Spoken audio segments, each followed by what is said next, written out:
Hello everyone, welcome to the channel. तो start करते हैं सब्जेक्ट को, that is surveying with the first chapter, basic concept of surveying.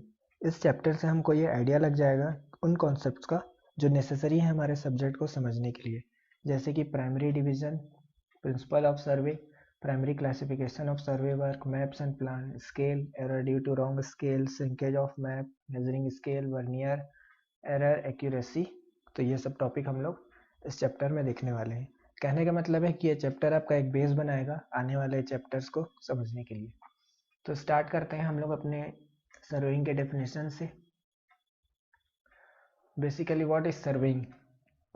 Surveying क्या है? कोई भी ऑब्जेक्ट है हमारा किसी भी सरफेस पे, अर्थ के सरफेस पे या सरफेस के ऊपर या जस्ट बिलो द सरफेस, उस ऑब्जेक्ट की रिलेटिव पोजीशन को डिटरमाइन करना या उस ऑब्जेक्ट की रिलेटिव पोजीशन को एक्सप्रेस करना, इस काम को बोलते हैं सर्वे। ठीक है, एक टर्म हमने सुना है यहाँ पे, रिलेटिव पोजीशन। रिलेटिव पोजीशन, इस टर्म को समझना है मेन। ठीक है, तो डेफिनेशन पहले देख लेते हैं। Art and science of expressing the relative position of objects lying just above, just below or on the surface of earth। तो रिलेटिव मतलब विथ रेस्पेक्ट टू एनीथिंग।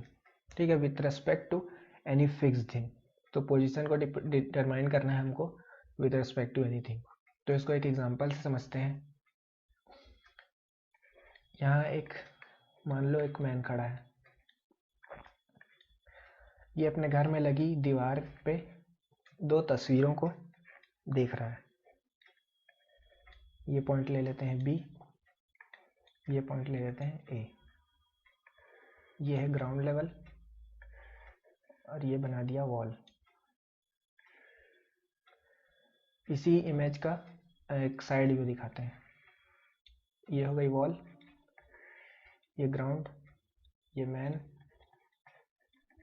इसको हम लोग अब साइड से देख रहे हैं। ये है फोटो, ये पॉइंट ए और उसके पीछे पॉइंट बी, तो वो हमको दिख नहीं रहा है। अब हमको डिटरमाइन करना है रिलेटिव पोजीशन ए और बी का with respect to this man. ठीक है, तो ये ए और बी की हमको पोजीशन डिटरमाइन करनी है, इसको एक्सप्रेस करना है। तो पहले हमको ये हॉरिजॉन्टल डिस्टेंस मालूम होना चाहिए। ये डिस्टेंस मेजर किया, horizontal distance,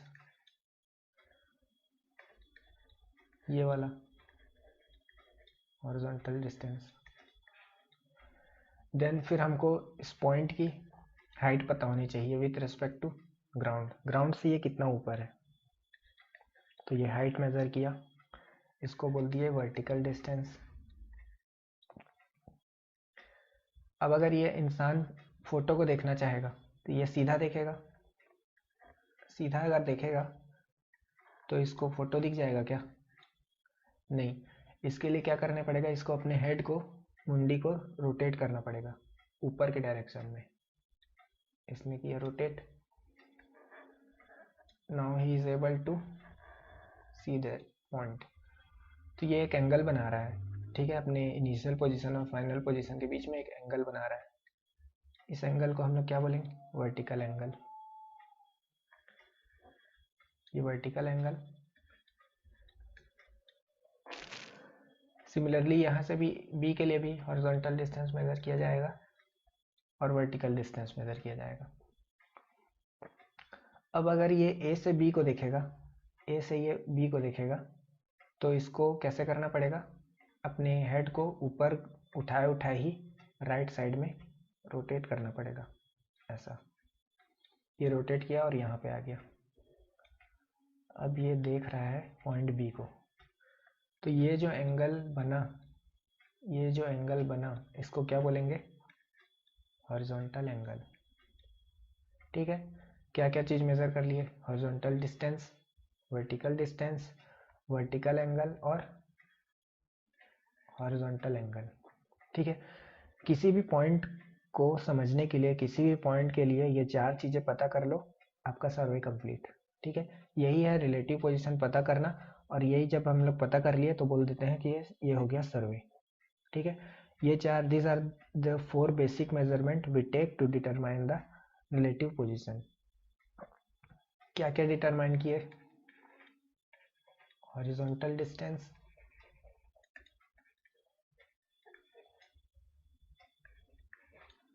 horizontal angle, vertical distance और वर्टिकल एंगल, ये दोनों मेजर किया गया हॉरिजॉन्टल प्लेन में, ये दोनों मेजर किया वर्टिकल प्लेन में। ठीक है, अब याद करो आपने कॉलेज में अपने लैब में सर्वे में लैब में किए होगे कुछ परफॉर्म, तो हॉरिजॉन्टल डिस्टेंस मेजर किया होगा। किससे मेजर किया था हॉरिजॉन्टल डिस्टेंस? चेन से या टेप से? तो हॉरिजॉन्टल डिस्टेंस किस मेजर करने के लिए क्या करते हैं? Chain surveying. एंगल मेजर करने के लिए क्या करते हैं?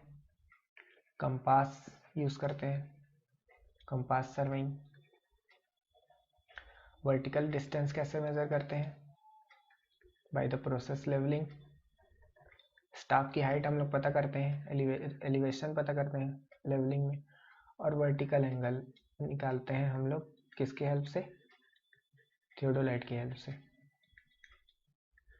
थियोडोलाइट से हॉरिजॉन्टल एंगल भी पता कर सकते हैं। ठीक है, तो ये सब हो गया सर्वे वर्क, यही सब चैप्टर्स हम लोग पढ़ते हैं और यही है बेसिस, यही है बेस हमारे सब्जेक्ट का। ठीक है, ये चारों चीज डिटरमाइन करने के लिए हमने अलग अलग इंस्ट्रूमेंट यहाँ पे यूज किया हुआ है। ठीक है, तो जो टोटल स्टेशन होता है वो चारों करके दे देता है।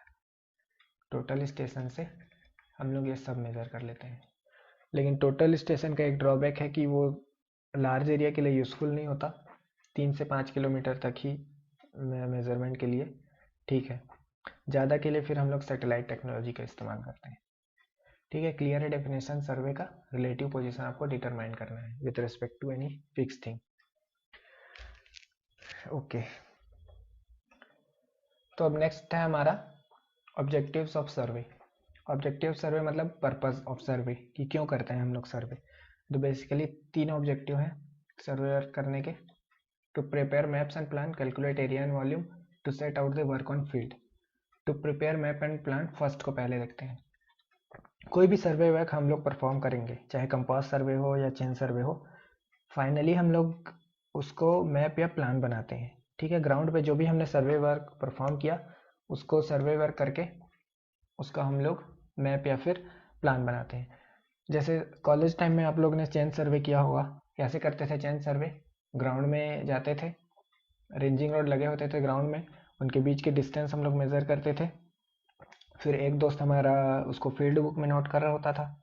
फिर क्या करते थे, फिर लैब जाते थे, लैब में जाके फिर एक वाइट पेपर लिया और वाइट पेपर में अपने ग्राउंड डिस्टेंस को कुछ स्केल एज्यूम करके, मान लो स्केल लिया 1 सेंटीमीटर 10 मीटर। ठीक है, ग्राउंड में जो 10 मीटर है हमारे मैप में वो 1 सेंटीमीटर है। ऐसा कुछ स्केल लेके फिर उसको हम लोग पेपर में प्लॉट कर दिया, तो ये बन गया हमारा मैप्स एंड प्लान। ठीक है, फर्स्ट ऑब्जेक्टिव सर्वे का ये है कि हमको मैप और प्लान बनाना है। मैप एंड प्लान बनाने के बाद फिर हम लोग हम लोग अपने प्लॉट का एरिया कैलकुलेट कर लेते थे। ठीक है, तो सेकंड अपना ऑब्जेक्टिव है कैलकुलेट एरिया एंड वॉल्यूम। ठीक है, मैप एंड प्लान बन गया, एरिया एंड कैलकुलेट, एरिया और वॉल्यूम उससे हम लोग कैलकुलेट कर लेते थे। तो क्यों जरूरी है एरिया और वॉल्यूम कैलकुलेट करना, इसको समझते हैं। ये हमारा मान लो कोई रेलवे का क्रॉस सेक्शन है। ठीक है, 50 किलोमीटर की रेलवे लाइन हमको बिछानी है। हम गए ग्राउंड पे सर्वे करने, ये है क्रॉस सेक्शन। अगर हमको ये वाली हाइट पता है, अगर हम लोग इसका स्लोप पता है और अगर इसकी विड्थ पता है, तो क्या हम लोग निकाल लेंगे एरिया। ठीक है, ट्रेपेजॉइडल का एरिया निकल जाएगा इससे, और लेंथ हमको पता है 50 किलोमीटर, तो इससे क्या है वॉल्यूम निकल जाएगा। वॉल्यूम कैलकुलेट करके फिर हम लोग पता कर सकते हैं क्या कि कितना इसमें ब्लास्ट लगेगा या मटेरियल लगेगा जो भी। तो ये भी हमारे काम का एक पार्ट है। ठीक है, एरिया और वॉल्यूम कैलकुलेट करना। नेक्स्ट हमारा to set out work on field. जो भी मैप एंड प्लान हमने बनाया है, एरिया एंड वॉल्यूम कैलकुलेट किया, एस्टिमेट प्रिपेयर किया, कॉस्ट एस्टिमेट, तो फिर उसको हमको ग्राउंड पे उसको उतारना है। जो भी मैप हमने बनाया है उसको ग्राउंड पे प्लॉट करना है। कन्वर्ट द इमेजिनेशन और द डायग्राम इनटू रियलिटी, इस काम को बोलते हैं to set out the work on field. ठीक है, ये सेट आउट वर्क करते कैसे हैं इसको समझते हैं एक एग्जांपल से। मान लो कि ये आपका प्लॉट है, ये आपका प्लॉट है और ये आपके बिल्डिंग का प्लान है। बिल्डिंग का प्लान है, ये क्या है, ये चारों हमारे कॉलम है। ठीक है, ये चारों हमारे कॉलम है, C1 C2 C3 C4। ये प्लान है बिल्डिंग का, किसने बनाया, इंजीनियर ने। ठीक है, सर्वेयर और इंजीनियर आते हैं विजिट करने यहाँ साइट पे। ठीक है, डायमेंशन ले लेते हैं इंजीनियर जाके फिर अपना प्लान बनाता है। ठीक है, ऑटोकैड वगैरह में प्लान बनाता है, फिर वो प्लान दे देता है साइट इंजीनियर को, और साइट इंजीनियर क्या करता है, इस प्लान को कन्वर्ट करता है ग्राउंड में। ठीक है, कैसे करता है उसको देखते हैं अब। ये तो हो गया इंजीनियर का काम, प्लान बनाया। ये वाला काम सर्वेयर करेगा या साइट इंजीनियर करेगा। करता क्या है कि यहाँ से 3 मीटर की डिस्टेंस पे एक पैग लगाया, वुडन पैग, और इस साइड भी पैग लगाया। 3 मीटर ही क्यों, according to PWD guidelines residential building के लिए हमारे जो घर की बाउंड्री है वो हमारे प्लॉट की बाउंड्री से 3 मीटर दूर होनी चाहिए चारों तरफ से। ठीक है, इधर से भी, इधर से भी, इधर से भी, इधर से। घर की बाउंड्री और प्लॉट की बाउंड्री के बीच में 3 मीटर का डिस्टेंस होना चाहिए। ठीक है, ऐसा किया। इधर से भी मेजर करेगा, वुडन पैग लगाया 3 मीटर के डिस्टेंस पे।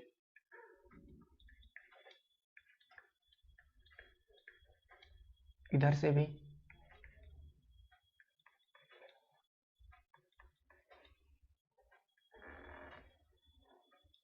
और इधर से भी।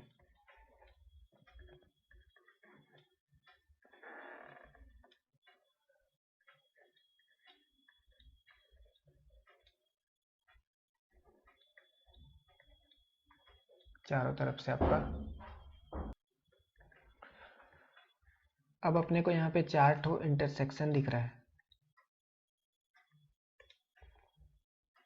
ये 4 इंटरसेक्शन हमको दिख रहा है। ये क्या है, ये हमारे जो घर का जो प्लान था ना, ये कॉलम, चारों कॉलम, इसकी पोजीशन है।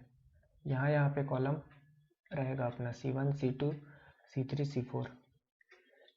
ठीक है, तो ऐसे करके मैप वाला चीज ग्राउंड में कन्वर्ट हो गया। इसी को बोलते हैं to set out the work.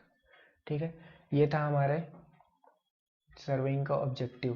क्या किए, पहले मैप एंड प्लान बनाए, मैप एंड प्लान से फिर एरिया और वॉल्यूम कैलकुलेट किए, कॉस्ट एस्टिमेट प्रिपेयर किए, क्लाइंट को उसको दिए, उसको जैसा भी लगे क्लाइंट को हम लोग ने एरिया वॉल्यूम कैलकुलेट करके कॉस्ट एंड एस्टिमेट बता दिया। उसके बाद क्या किए, साइट इंजीनियर की हेल्प से और सर्वेयर ने to set out the work on field. ठीक है, मैप वाली चीज को ग्राउंड पे कन्वर्ट कर दिया। ये था हमारे ऑब्जेक्टिव ऑफ सर्वे। नेक्स्ट एक छोटा सा टॉपिक देखते हैं, अर्थ। अर्थ जो सबको पता है, पृथ्वी। Do you know the exact shape of earth, is it sphere, sphere है क्या ये, नहीं, स्फीयर तो नहीं है। ठीक है, हमारा अर्थ क्या है, रुका हुआ नहीं है, ये घूम रहा है। ठीक है, ये अर्थ है, ये रोटेट कर रहा है 23.5 डिग्री, 23.5 डिग्री टिल्ट होके ये रोटेट कर रहा है। तो जब भी रोटेशन होता है तो क्या जनरेट होता है, सेंट्रीफ्यूगल फोर्स जनरेट होता है। ठीक है, और इस सेंट्रीफ्यूगल फोर्स से होता क्या है कि ये सेंट्रीफ्यूगल फोर्स एक्ट करता है आउटवर्ड एंड बाहर की तरफ पुश करता है। इससे क्या है, अर्थ का मास भी बाहर जाने को करता है। ठीक है, अर्थ का मास भी बाहर जाने को करता है because of centrifugal force. And इससे जो इक्वेटोरियल रीजन है हमारा, ये वाला इक्वेटोरियल रीजन, ये बल्ज हो जाता है। दूसरा कलर ले लूं,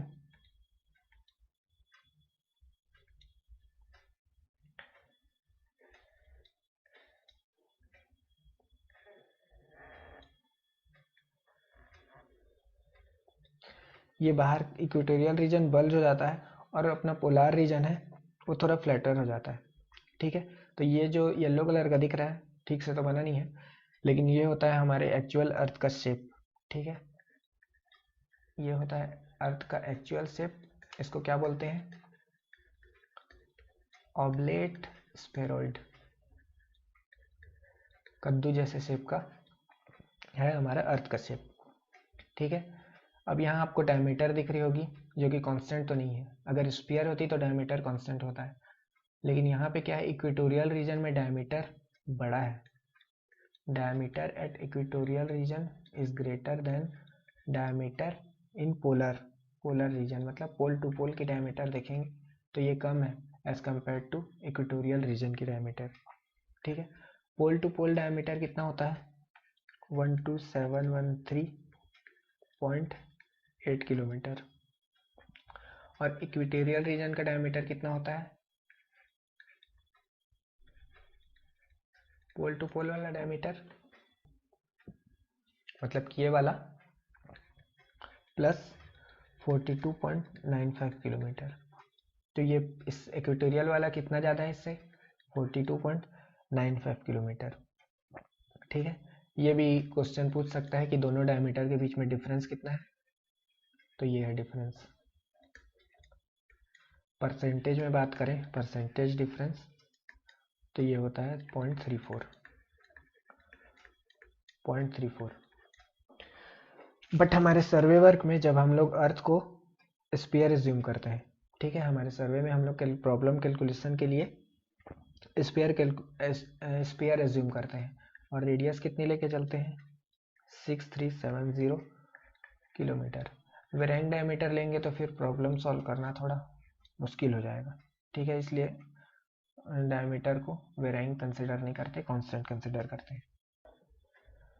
ठीक है, तो आज इतना ही रखते हैं। क्या क्या देखे हमने? सर्वेइंग की डेफिनेशन देखी, 4 जो इसका बेसिक मेजरमेंट होता है, पूरी जो सर्वेइंग है हमारा इन्हीं पे बेस्ड है। ठीक है, सर्वेइंग की डेफिनेशन देखी, एक एग्जांपल देखा, ऑब्जेक्टिव ऑफ सर्वे देखा, पहले मैप एंड प्लान बनाएंगे, एरिया, उससे फिर एरिया एंड वॉल्यूम कैलकुलेट करेंगे और जो मैप एंड प्लान बना है उसको फील्ड पे उतार देंगे। सेट आउट का एग्जांपल, कैसे इंजीनियर प्लान बनाता है देन उसको ग्राउंड पे कन्वर्ट करते हैं। लास्ट में थोड़ा अर्थ से रिलेटेड हमने बेसिक चीज़ पढ़ी।